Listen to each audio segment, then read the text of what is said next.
Once upon a time, there was a real estate agent from Cleveland, Ohio named Charles Patterson.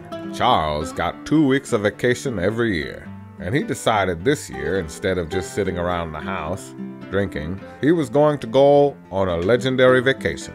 So he went to the cheapest travel agency in town. When Charles came to, he realized he was in another part of the world where the language looked like coffee tables and teepees.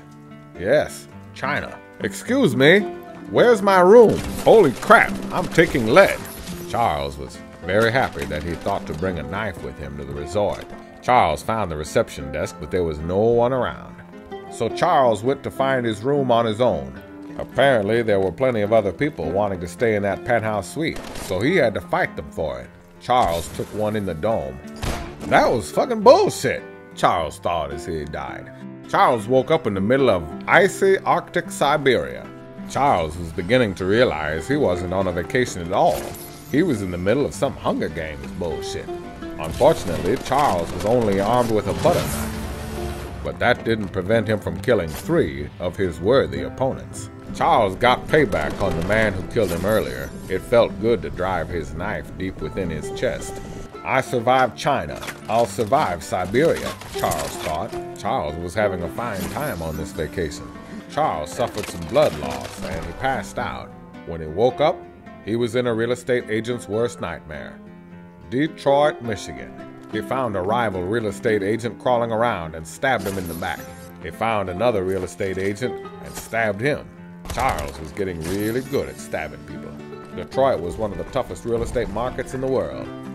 Everyone here was such a cutthroat, they were literally cutting throats. Charles stabbed a man wearing a mask and then passed out. When Charles came to, he realized he was actually in a fantastic vacation destination, Hawaii.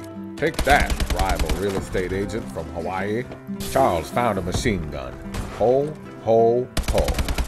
Charles' favorite movie was Die Hard. Oh yeah. What a marvelous view, Charles said to a dead man's body. Charles began to lose his mind, and he started trying to sell this property to all of his assailants. Property taxes are really low, and this is a great school district. Bang, Charles said as he shot the man in the head. And you'll be happy to know that the property condition report came back clean, Charles shouted as he shot a man through the window of a forklift. As Charles passed out again from blood loss, he wondered where he'd wake up this time. Would he be in Nairobi? Maybe San Francisco. Charles was excited. He'd never seen the Golden Gate Bridge before. Unfortunately, the host left and his connection timed out, so Charles was done with his vacation a little ahead of schedule. See, Charles wasn't a real estate agent at all. That was all bullshit. Charles was just some loser from Cleveland who didn't even have a job. He lived in his mother's basement and played Call of Duty Advanced Warfare for the last 2 weeks. The end. In unusual situations, you don't always get what you expect. But sometimes, unusual situations lead to new insights. To find the truth about gravity, physicists are studying it in a place where they expect it to Act very strangely.